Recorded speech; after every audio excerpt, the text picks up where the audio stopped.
got some money for me, boy? This is Arthur Morgan. Welcome to Pixel Chat, the Gradient Pixel podcast.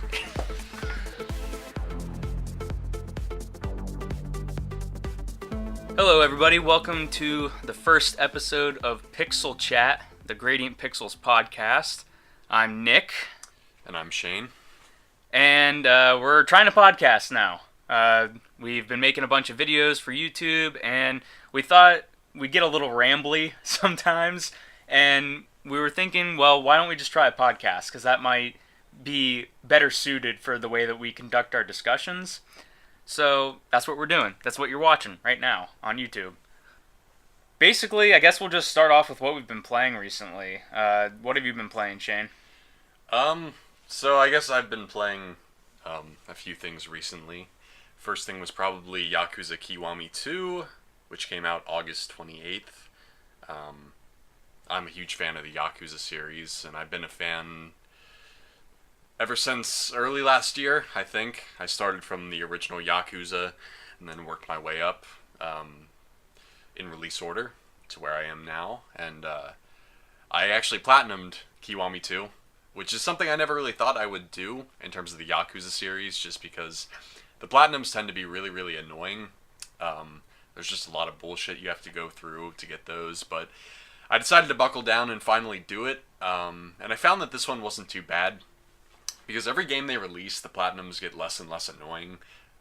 The worst thing I had to do for the platinum was play Mahjong, and that took about like 10 hours of doing that. That game is fun when you understand like how to play it. It is kind of fun. The problem is that it's a gambling game, just like poker or blackjack. The difference between those games and Mahjong is that Mahjong goes on for sometimes like 10 to 15 minutes, and I think that's only half of what a real match would be. Yeah. Well, a real match would be like an hour, because at least in the game, like everything just gets rearranged for you, because there's all these pieces. You have to wait for other people to take their turns and everything. So in the game, it takes like 10 minutes. But with poker and blackjack, there's a big element of luck to it. But it's okay, because at least you can opt out at any time. So if you're doing good, you want to keep playing, that's cool. With Mahjong, you have to play through to the end. So if you have shitty hands, there's like nothing you can do about it. The AI can just keep winning and winning and winning, and you just have to wait until you finally get like a matching tile set for, one win out of however many rounds you play, which is really fucking annoying. There is an element of skill to it, because there's a bunch of different hands you can do. I just kept it simple because I had never played Mahjong before, so I just found like the easiest strategy.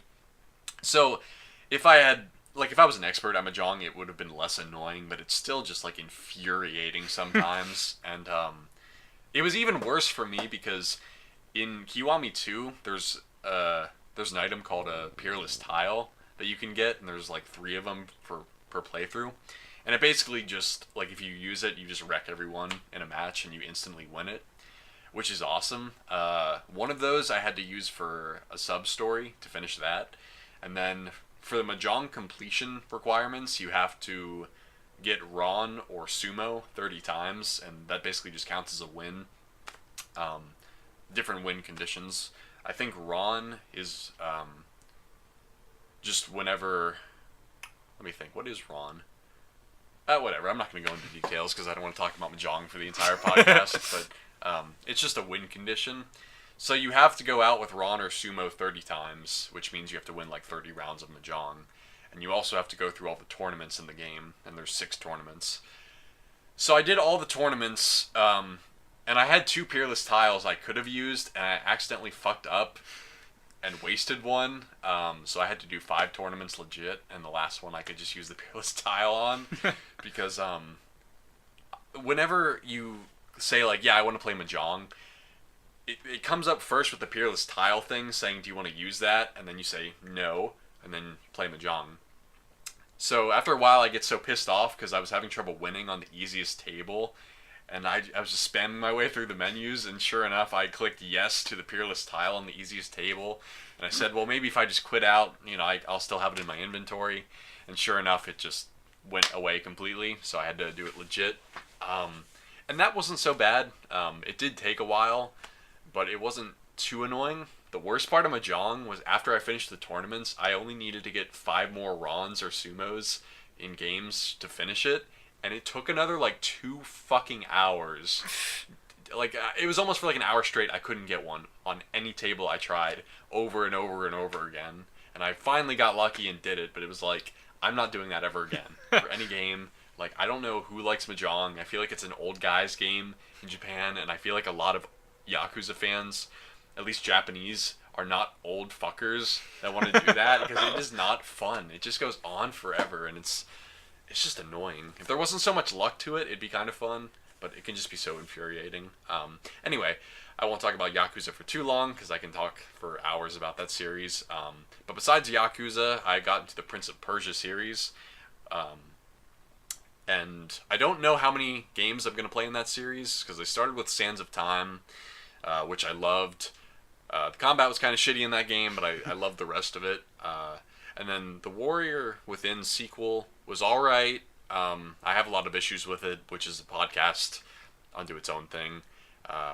And I'm on the Two Thrones right now, which I would be surprised if that was not my least favorite by the end of my playthrough of that. That one's just kind of mediocre.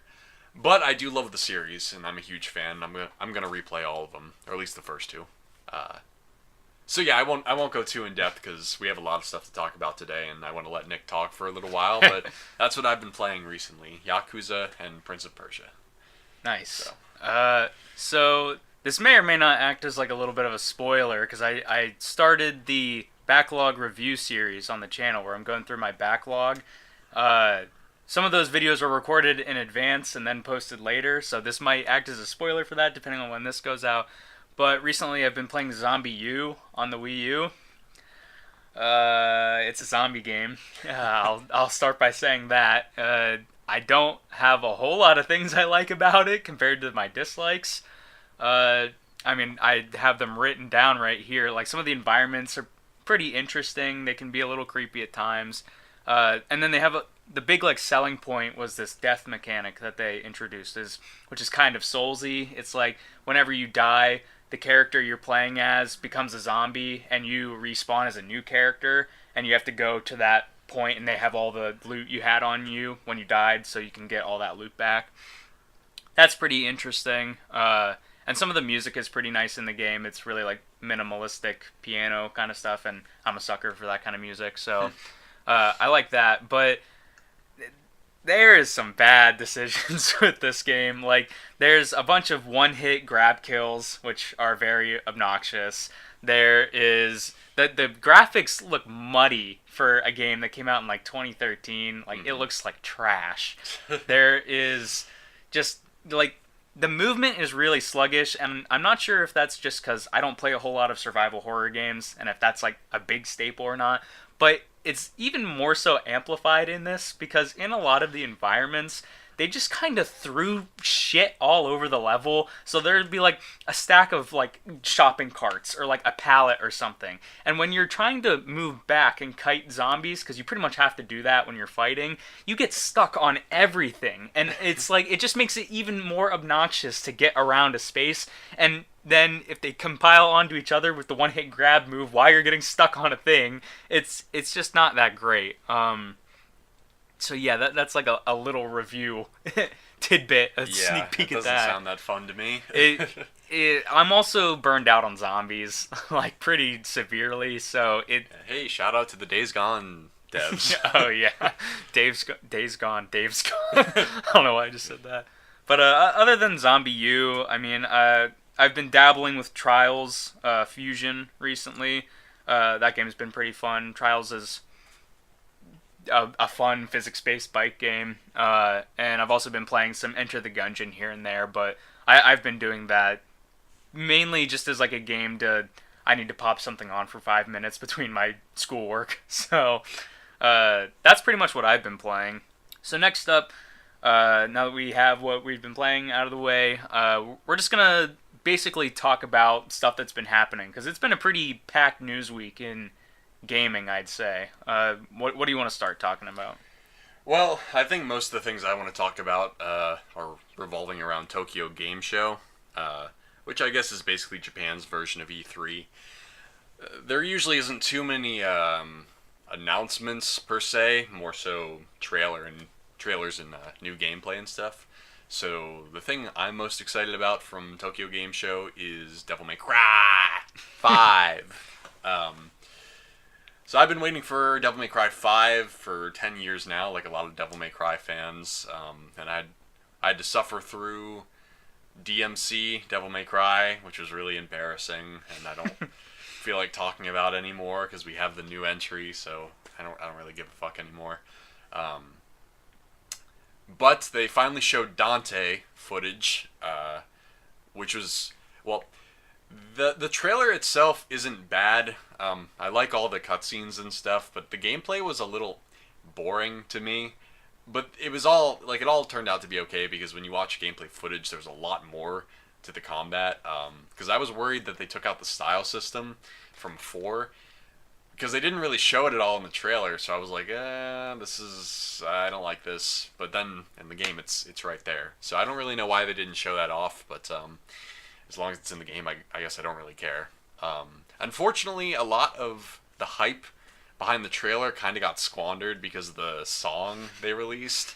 I guess they were trying to build hype before they showed the trailer, so they released Dante's theme from the game, called Subhuman, and that song was a collaboration between Suicide Silence or something. It's some shitty band and some other random singer guy.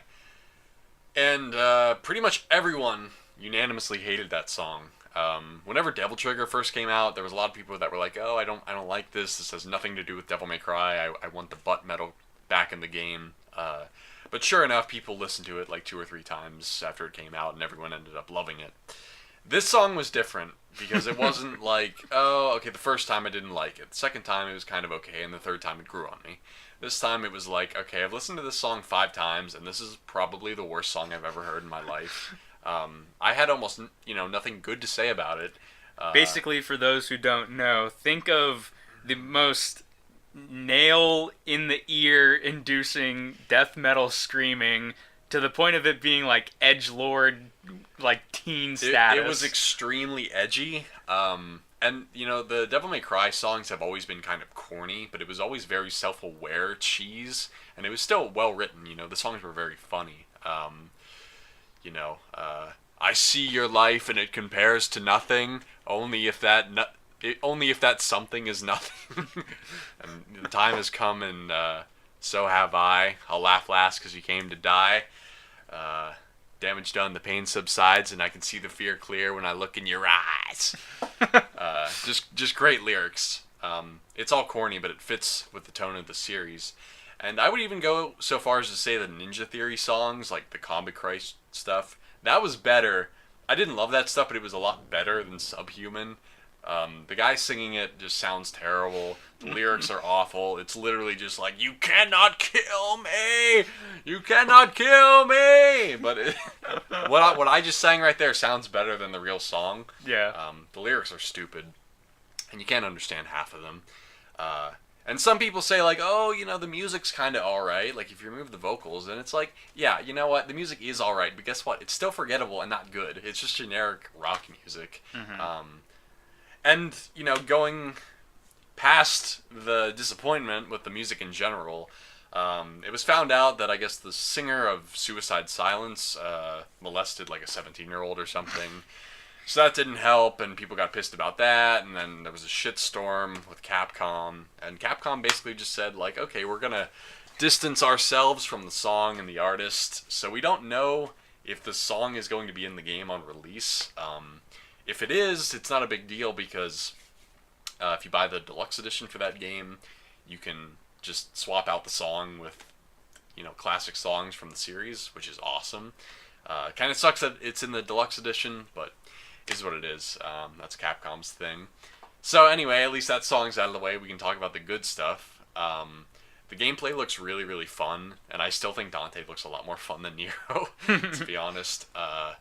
And just in general, I still like Dante a lot more than Nero. Like, I know they want Nero to be the new face of the franchise, and, I like the guy, he's alright, but at the end of the day, you're never going to replace Dante as the face of the franchise. It doesn't matter if Nero is in the next 3 games and he's the only character you play as. Dante will always be the one that people think of. Even Virgil, Dante and Virgil are always going to be more iconic than Nero.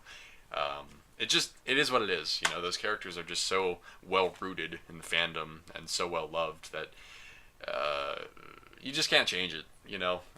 The Nero trailer was so hype, but then you see Dante and everyone's just like, oh fuck yeah, he's finally back and he's eating pizza and what have you.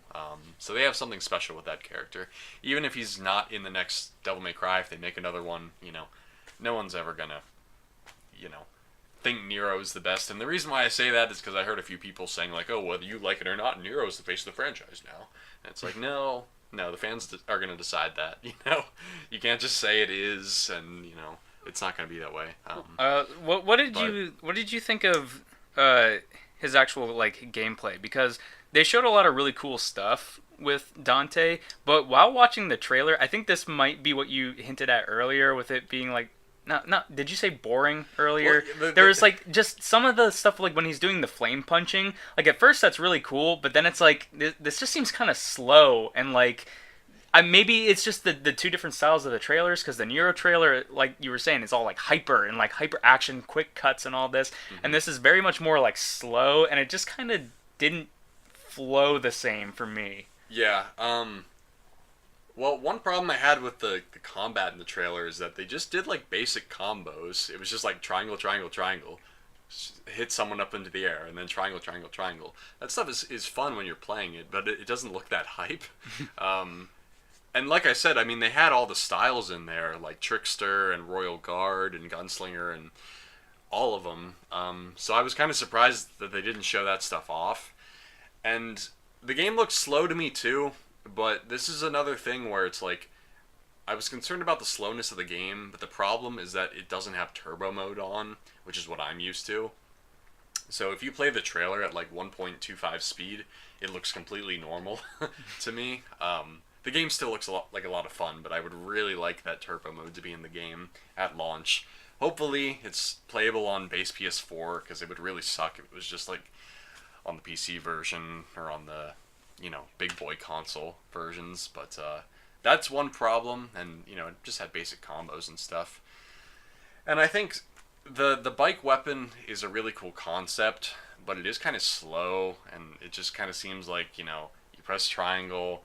He holds it there, bzz, bzz, and I don't find that as interesting as other weapons in the series, because I'm more of a fan of really speedy weapons. I think my favorite weapon in the series is probably Cerberus from DMC3. So that's the triple nunchuck weapon, where he's spinning around and doing the flips in the air and everything. I think that weapon's the best. But yeah, the trailer was alright. Like, it was still cool, but the gameplay was... like just the 15 minutes of gameplay was the best. When you could just watch someone play the game. I haven't actually seen the gameplay. I've only watched the trailer. So. Yeah, we'll have to watch that afterwards. And yeah, if anyone who saw the trailer and they were like, yeah, this is kind of cool, but maybe the gameplay didn't get you going, just look up like a 15-minute video of someone playing it. Even the IGN footage was actually pretty good. They got someone who was decent at the game, so not someone who's just playing on auto or spamming his guns or whatever. It was actually fun to watch. So, yeah, and there's a lot to talk about with the Devil May Cry thing.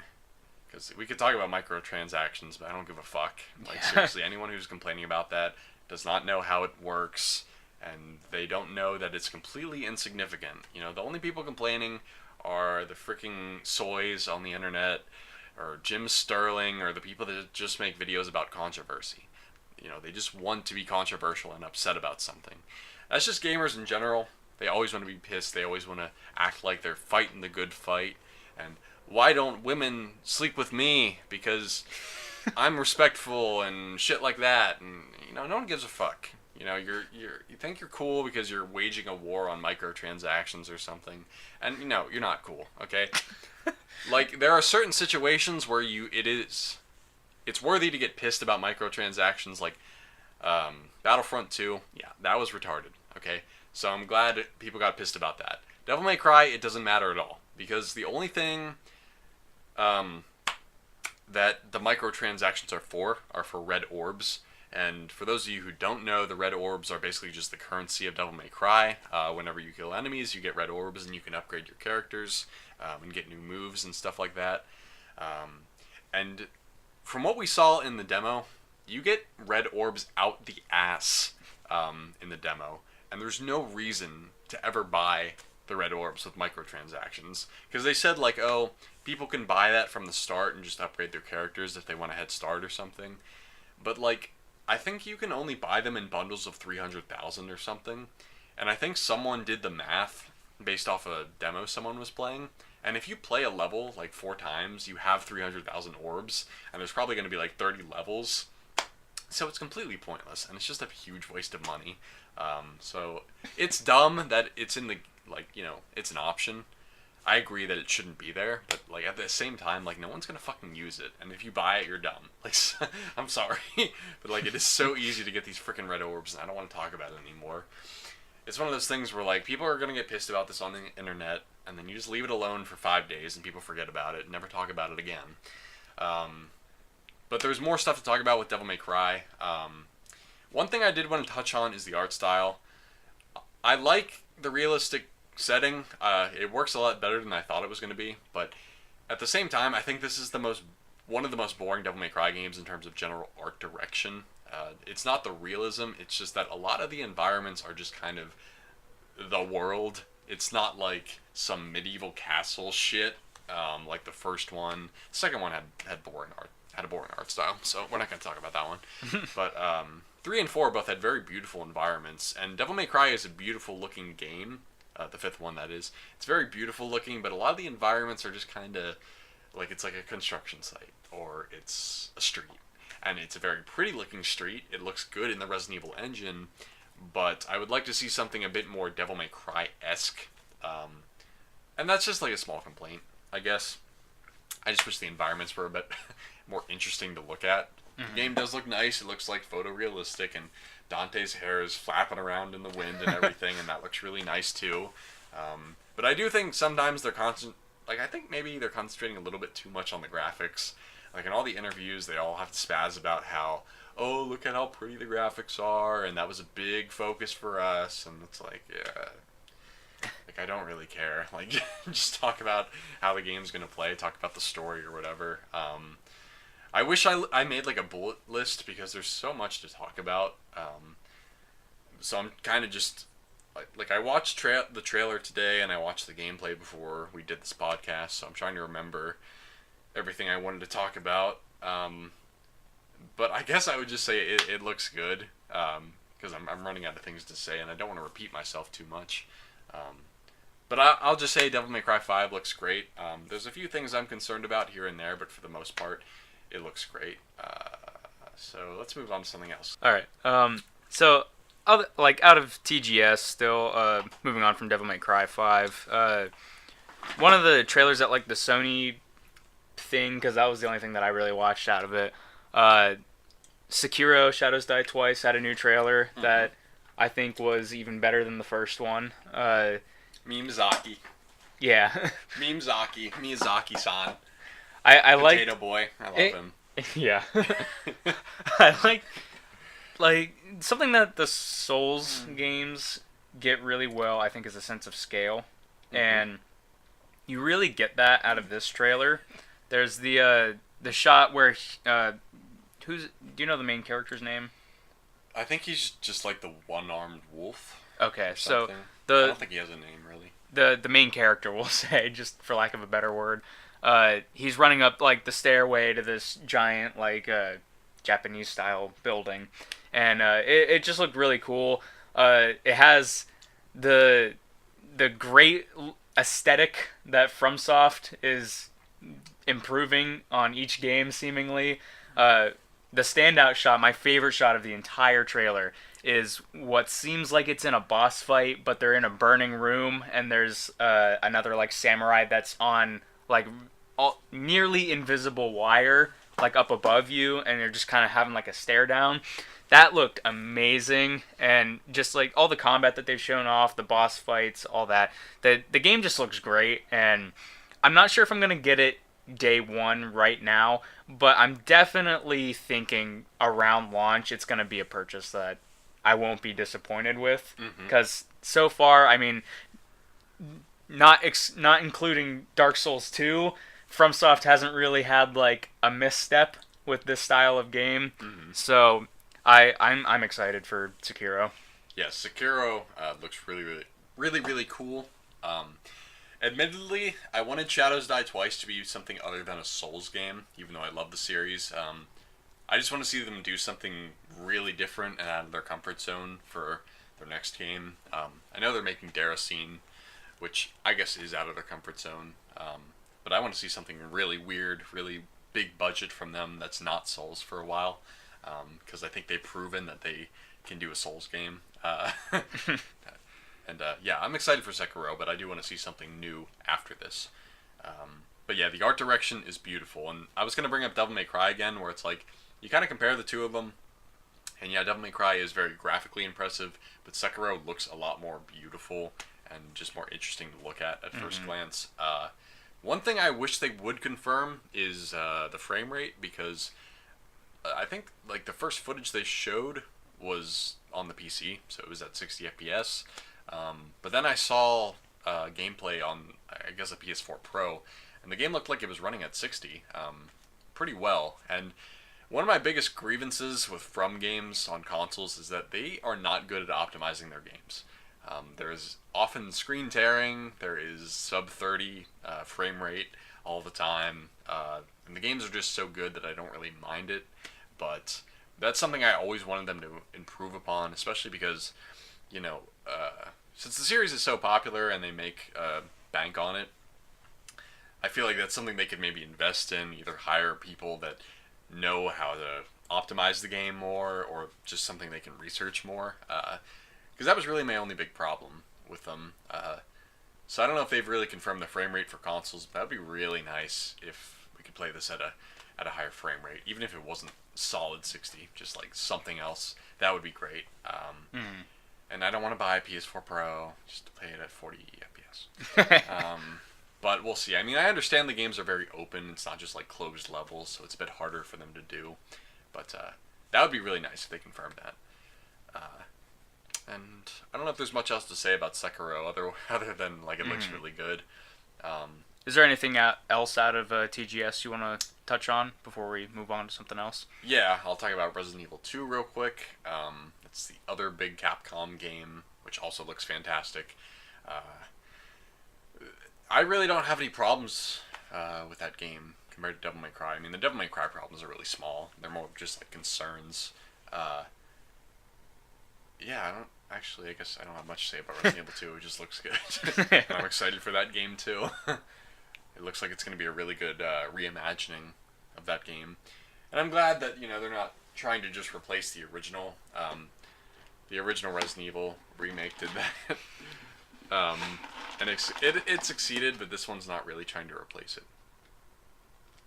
So, moving on from TGS, one of the other big gaming news bits this week was PlayStation and Sony announced the PlayStation Classic, which they are basically completely ripping off Nintendo's strategy at this point. Not even changing up the naming convention, just calling it the Classic Edition. And despite the success Nintendo's found with the NES Mini and the SNES Mini, it seems like the PlayStation Mini is not as well received. I know I definitely didn't receive it as well, for a number of reasons. One, the PlayStation Classic is only coming with 20 games, which I'm not sure how much the NES came with, but I definitely know that the SNES Mini came with a lot more than 20 games. And well, we can look it up, but I'm pretty sure it was like 20. Okay, well, if it was 20, then they're comparable. But the one thing that I don't really like is that Sony only told us 5 of that 20. Yeah. I don't really know why we can't have the full list unless it's not finalized. And if it's not finalized, why are you telling us about this right now? But the one of the other things that I don't really like about the PlayStation Mini is that it's launching at $100, which is more than both the NES and the SNES. The SNES is 80, and I'm pretty sure the NES is 82. I don't think it's a $60 console, but for $20 more, you're getting the PlayStation 1, and the controllers that come with it aren't the DualShock controllers. It's the original D-pad only PlayStation 1 controllers. Mm-hmm. I've heard that it's not coming with an AC power adapter, which is mind-boggling that you're going to release something that requires power without the adapter to give it power. And just overall, like all of these tick marks just make it seem like, why? Like, Yeah. why would I buy this? And the thing that pisses me off the most is that Sony has done jack shit to implement any sort of backwards compatibility for PS4 owners. It's especially stupid because PS3 did it. And I don't mean like, I shouldn't say backwards compatibility necessarily. I mean, that would be great to put a game disc in and just be able to play it. But with the PlayStation 3, they still had PS1 and PS2 games on the store. And PlayStation 4 doesn't, I mean, it has PS2 games, but it has like 50, and most of them suck dick anyway. And it just pisses me off because, Microsoft, listen, we can sit here and shit about Microsoft for a while, but there are things that you have to commend them for, and they're doing way better than Sony. The backwards compatibility program is fantastic, and it's going to be awesome seeing that in the future because as the Xbox consoles progress, they'll have like a huge library of every generation of Xbox, and it's just fantastic, and it has improvements too. I don't think any of them have like higher frame rate than what it originally was, but at least they run better. So if a game was like a shaky 30, it's now consistently 30. I would love to play Red Dead Redemption on like an X, so we're not having fucking jitters everywhere. But yeah, that's absolutely fantastic, and Microsoft needs to be applauded for that. Sony did try to compete with them recently, not just with the PS Classic, but they also added in a feature for PS Now where you can actually download the games now to your hard drive, which is a lot more appealing now that I don't have to stream these fucking games through the internet. Especially for like hardcore action games. Like if I wanted to play like Ninja Gaiden Sigma, which I wouldn't because that game sucks. But yeah, so if I wanted to play, action games like that, it's important that you have responsive controls, and that's like the exact opposite. So it's great that you can download the games, but it's still $20 a month, I believe, compared to Xbox's $10. So that's kind of stinky. And I think it's only PS4 games, maybe some PS3 games, I don't know. But that is nice. So I will give them credit for that, but they need to get their shit together on that. At least they did the Fortnite thing, which we're going to talk about too.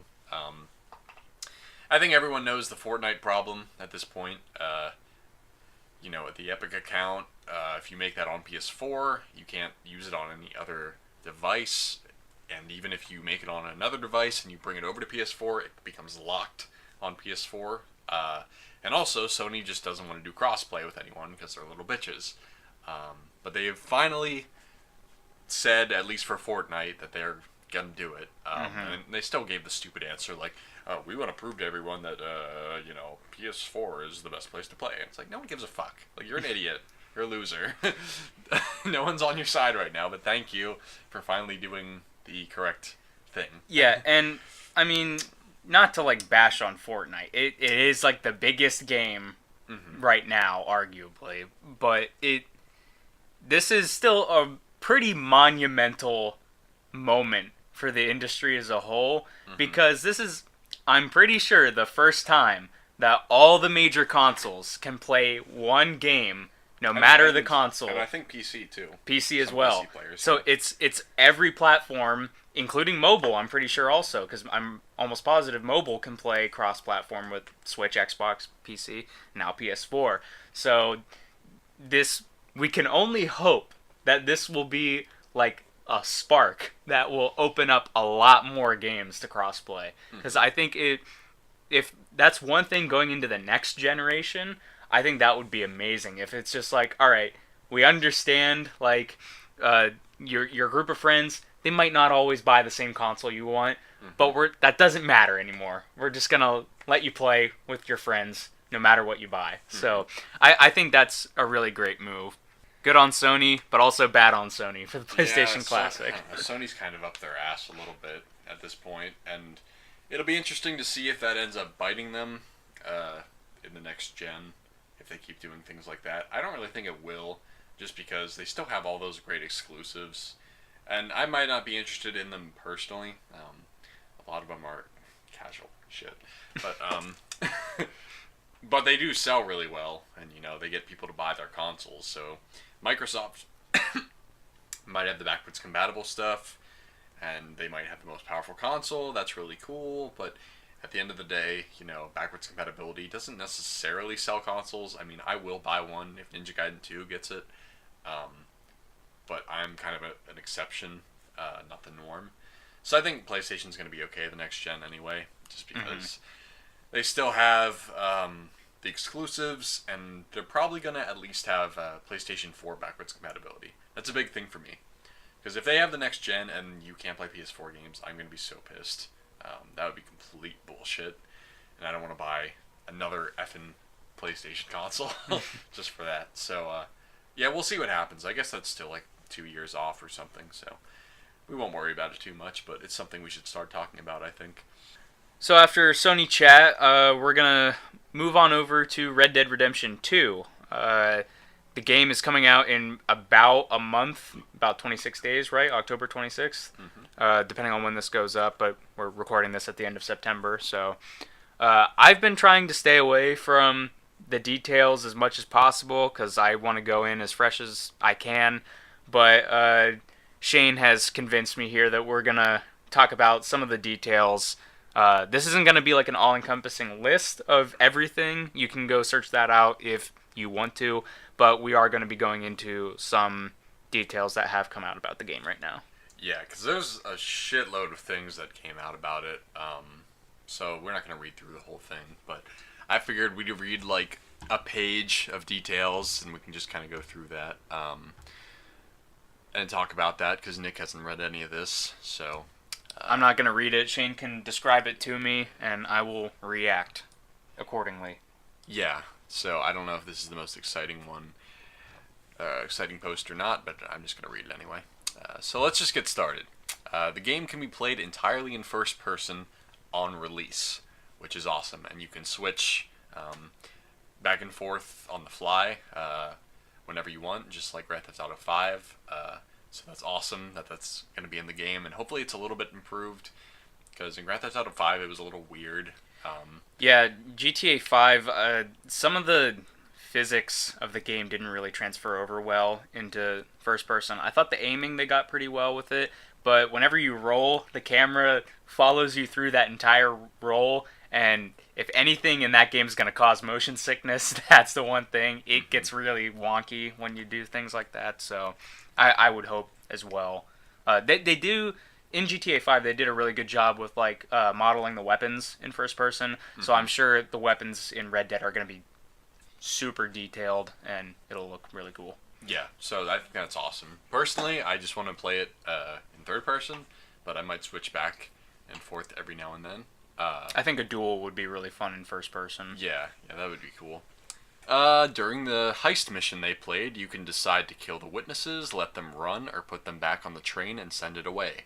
When Arthur kills one of them, they all run for their lives. The honor system...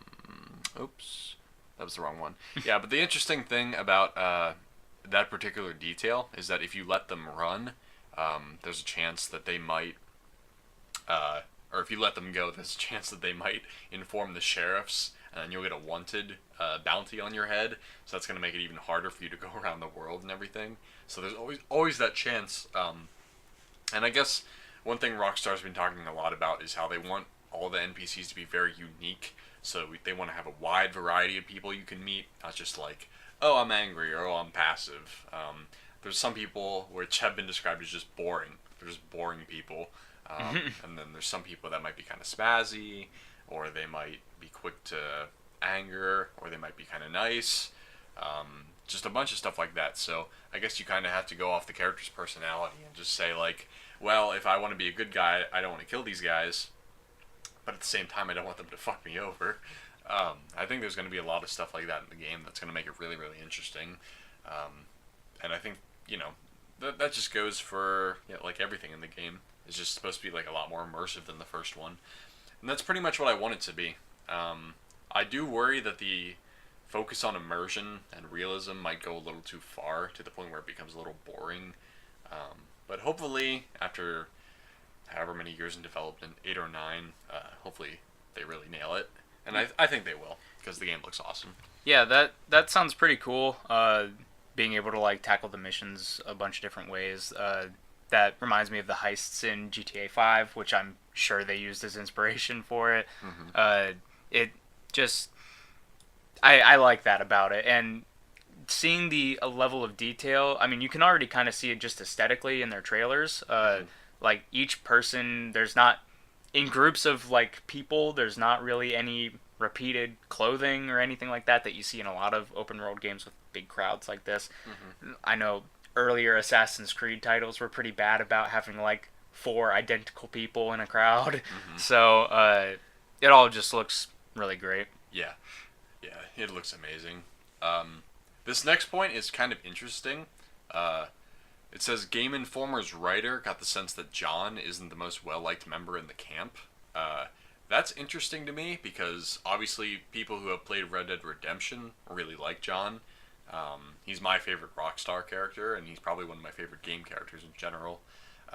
So it's going to be interesting to see, like, we're coming in to this game from a different perspective. We're coming in from the perspective that John becomes a really nice guy, and he's just, he's kind of like a bad cowboy, but he does have a kind of a heart of gold. I probably wouldn't describe it like that, but he's not a bad guy. So it'll be interesting. He's a real man's man. Yeah, he's just a guy that you'd like to have a beer with. And so that's going to be really interesting, especially because I heard another point where like he's kind of violent too. There's a part in one mission where you can either kill a guy yourself, or you can tell John to go do it. And if John does it, he runs up behind the guy and just like stabs him a shitload in the neck. And Arthur's like, "God damn!" And like, it's just like really surprised at how brutal he is. So that's gonna be really, really interesting. All right, one other thing I was gonna say is that a lot of people, from John's perspective, you feel John's plight in the first game because you're pissed with him that those people left him for dead. But we might get a reason why they left him for dead. Maybe he was a fucking shithead. And I think that'll be really interesting. That's the biggest thing that I'm most excited about when it comes to the narrative. I think a lot of times people will say, if you're not aware, Red Dead Redemption 2 is a prequel, despite the title, or like despite the 2. I think if done properly, which sounds stupid to say, but if done properly, prequels can be just as good, if not better, than the original material that they're working from. Mm-hmm. One of my favorite TV shows right now is Better Call Saul, which is a prequel to the Breaking Bad universe. And this may or may not be controversial. I kind of like Better Call Saul more than Breaking Bad. And it's just because it's like you were saying with John. We are going into the game with this very glittery kind of starry-eyed approach to John. He's this great character, but we have no idea how he gets to the point that we started him with. Mm-hmm. And so I definitely think we're going to see a reason why he got left for dead. And there's just so much unknown that they can fill in with the characters. I think one of the greatest things that could happen that would surprise me is if we somehow get to know Arthur or something in a way that he is an even better character or even more deep and complex character than John was. Yeah. Because based on what we've talked about kind of here, like if Red Dead Redemption 1's John is like the hero John and Red Dead Redemption 2's John is like the bad John, mm-hmm. If Arthur is sort of the middle ground, the graying of those two, I just think that the narrative overall, from a character standpoint, is going to be great. Mm-hmm. Yeah, and it's interesting because John really wanted to get out of the gang life, whereas Arthur doesn't. I think they said there's going to be parts where Arthur kind of questions it, but he never really wants to leave. So that'll be really interesting, and I'm glad they're not really spoiling too much about the story. I think what they showed of the story so far is all I really want to know about it. I think they showed just enough to get you hooked, but now I just kind of want to see the gameplay and what you're going to be able to do.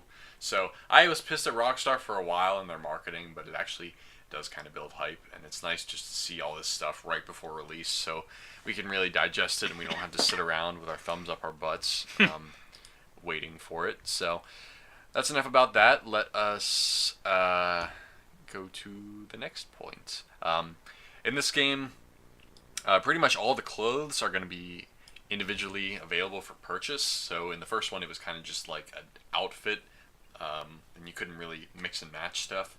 But in this one, you can buy whatever you want. You can buy different hats and vests and coats and boots and pants and maybe socks and I think belts and just a bunch of different things. And you can even customize Arthur, like if you want his sleeves rolled up, you can have that. If you want his shirt tucked, you can have it. Or if you want it out, you can tuck his pants into his boots, or you can have him just over his boots. That's really cool. And yeah, there's all these cool things. And every piece of clothing is an individual model, so it's not just like,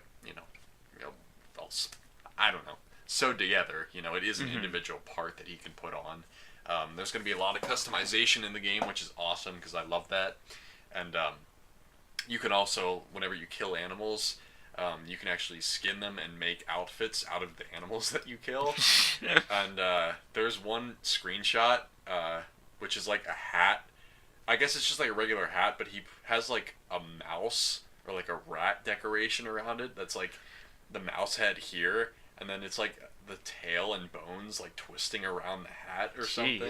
So there's supposed to be like 200 animals in the game, so you can make all these different outfits if you want to be like an outdoors guy. There was one outfit like that in Red Dead Redemption 1, but in this one you can do it with like any fucking animal. So that'll be amazing to see all the customization options, and I love that. And going off of that, kind of like Breath of the Wild, the clothing is kind of important.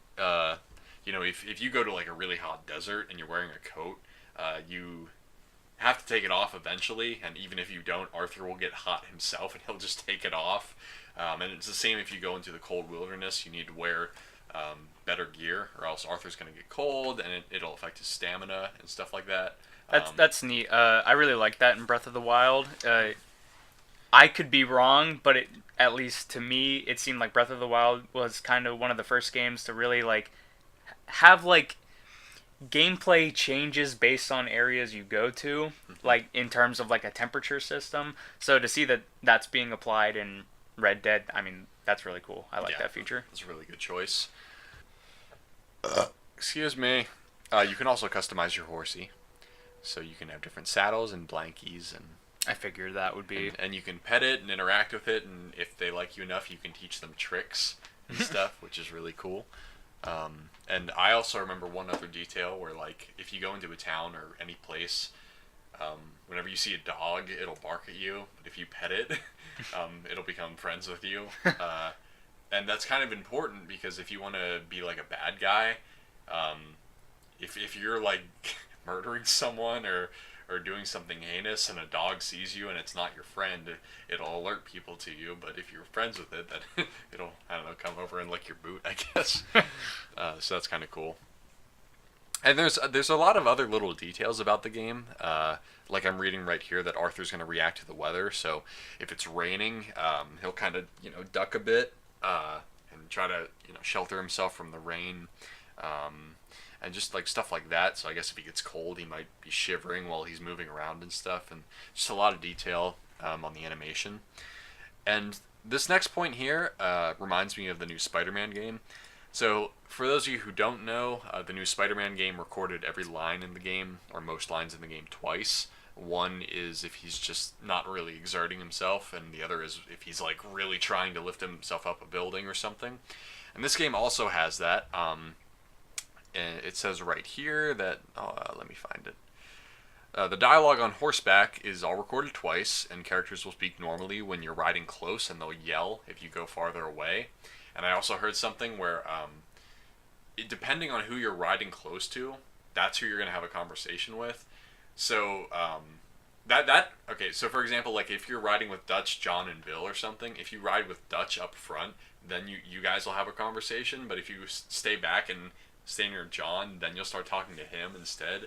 So that's really amazing because that means like you could play the game like 3 or 4 times and miss a shitload of dialogue everywhere, which is like amazing. Or I guess you can replay the missions if it's like the first one. That's just incredible. Yeah, I really admire the level of detail with stuff like that. that was one of the details that I saw from the new Spider-Man game, the re-recording of dialogue, that I was like, wow, that's really neat. Because normally most games would just gloss over that. It's just like, I'll go in and record the lines. But it makes sense to contextually adapt to what's happening. So it seems like it's going even above and beyond what Spider-Man does. Yeah. So that's cool. Yeah, and I was also gonna say like a lot of talk was put on just NPC interactions and just conversations in general by the people that got to see gameplay of it. I think Brandon Jones of Easy Allies said something like, you might hear a crime, or you might like commit a crime or something, and you go into a town someday and you hear 2 people talking about the crime, and if you kind of just like stand near them, they'll eventually try to include you in the conversation. So they'll be like, hey, have you heard about this? Is that why you're standing right there? And then Arthur will start talking to them. So there's a lot of they tried really hard to make it feel like you're in a world with real people, not just like like you can't just like stand in someone's face and be like, oh, I'm listening to your conversation. If you stand in someone's face while they're talking, they're probably gonna be like, hey, can you get the fuck away from me?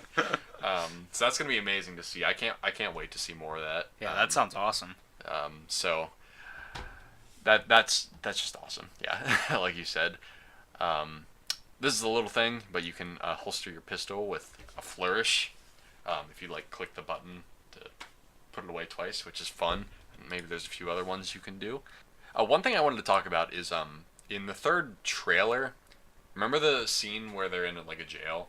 Yeah, and, at the very beginning. Yeah. And they break them out. Yeah, it turns out that is not a story mission. That is, if you get put away in jail and the gang finds out about it, stuff like that can happen where they'll just blow a wall off and say, Arthur, let's get the hell out of here, and you can ride out with them. That's so awesome. It's like a completely random event. You might just have to, stay the night if they don't know you're there. I have a question. So maybe you know the answer to it, maybe not. But how does jail work? Or like how do the bounties work? Is it kind of like the last game where if you get a bounty and you die, it's figured to be like it's null and void, is what I'm saying?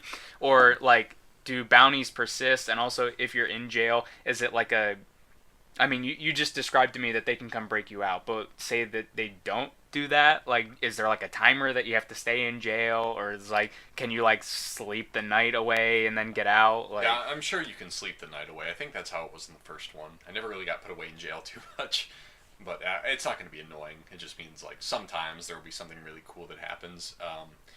And also the bounty, I think they said like it is an active bounty, so if you rack up a huge one, eventually you'll have people that are like real bounty hunters chasing you through the world and stuff.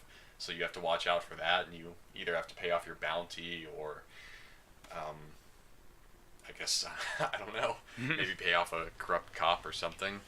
Just stuff like that. That sounds really cool. Depending on Arthur's honor, his killing style is going to change. So it says right here, an outlaw barbarian will be more inclined to value heinous massacres, while a more respectable gunslinger will tend to wipe out his opponents, keeping an eye for their dignity. So I guess that means killing them as cleanly as possible if you're a good guy. So I guess that means like if you're in Deadeye and you shoot people, if he's like a bad guy, he'll just like shoot them in the knee and the balls and stuff and just be really vicious. But if you're a good guy, he'll just like kill them because he has to kill them, which is really interesting and goes back to the whole animation detail system that they're working on. It's going to be amazing just to see like hour-long video compilations on YouTube of just people showing details and stuff, because I know they did that for GTA 5, and this game just sounds like it's taking it to a whole nother level.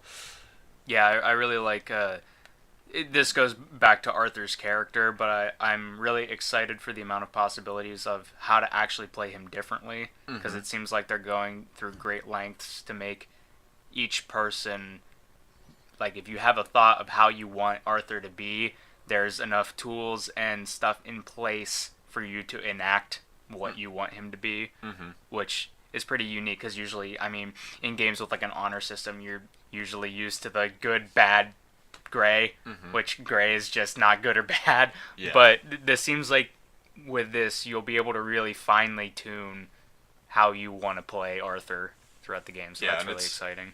And I think probably like it's the same with like his facial expressions and how he walks and talks and stuff. That might change as well too, which is a lot more than just like what Fable did, where it was like your character looks different or he or she grows horns and stuff. This sounds pretty interesting right here. By overhearing a private conversation or by secretly following a suspicious man, for example, we come to discover a clandestine activity located in the back of a building that houses the city doctor. The latter can be convinced, thanks to the sparkling reflections of our gun, to open the armored door behind which illegal activities are hidden. So, once again, one of those detail things where if you overhear a conversation and you want to follow the lead, you might find something really cool. Instead of just being like a dedicated side quest with a cutscene and everything, if you use your own intuition, you can find something really interesting by yourself, which is really, really exciting. They say that every object in the game, or at least most of the objects that you can pick up, can actually be observed, like L.A. Noire or Shenmue, which is really cool. And that's a pretty big switch up for Rockstar. They've never really done anything like that. Yeah, you couldn't really do that in GTA. I mean, they had a couple of contextual objects like alcohol and stuff like that, or like if you purchased a drink from a vending machine, you would pick it up and toss the can on the ground or something like that, but nothing to the level of being able to actually observe objects. Well, one thing I did want to mention is that apparently the world map includes New Austin from Red Dead Redemption, which is amazing because it basically means they're going to remake half of Redemption. And it has been proven. I don't think Rockstar's come out and confirmed it, but I think Game Informer said there was 5 areas and 4 of them were on the leaked map. So the 5th one was probably New Austin because there's no deserts on that leaked map. But there's a desert in the trailer, and they talked about that, which means it must be New Austin. And also, I saw a picture online that someone found a landmark from Mexico from across the river. It's like a picture of like a lizard or something, and you can see a rock formation that's in Mexico in Red Dead Redemption 1. So that pretty much confirms that we can go to New Austin. And that's really exciting because there's going to be places like, I think Tumbleweed. There's a ghost town in that game. I forget what it's called. I think it's called Tumbleweed. But I think in this game, the town won't be a ghost town. It'll actually be a thriving farmland and everything, so we get to see that. Yeah, that'll be cool. We can finally go back to tall trees, and there's going to be 200 animals, because I think Red Dead Redemption 1 has like 38, so that's just crazy. That's just crazy. I'm going to be there for hours just hunting in the snow. Go plot out John's future at Beecher's Hope or whatever. we can go to Beecher's Hope and see that, and we'll probably see some characters we saw in the first one. I hope they don't go overboard on that, though, because that can be a little too fan servicey, and I don't know. It makes the world feel kind of small. I don't think I would say necessarily I'm afraid of that, because it seems like between Rockstar's games, they don't overtly reference too much. I mean, obviously, each of the trilogies, they do their fair share of like sharing characters and stuff, but most of the time, it's not too gratuitous, in my opinion. Yeah, we'll see. I'm sure they'll do a good job with that. This is just a small one, but you do get a camera, and you can take self-portraits with it. But I believe it's not like he doesn't literally take a selfie. It's like a full body portrait, so he has to set it up, and then you can walk back, and then he can take a picture with it, which is really funny. So apparently, story missions will initiate time jumps. And as the game goes along, you'll see cities and states be built, and you'll see them grow as the game goes on. So I guess that does mean like it starts in 1899, and then it might go on for a few years. So you'll see like entire towns built, I guess, which is fucking crazy. I was gonna say in GTA 5 they did small time jumps when it came to story missions to, because I guess like at certain points it's like, all right, we want this mission to take place at night or during the day.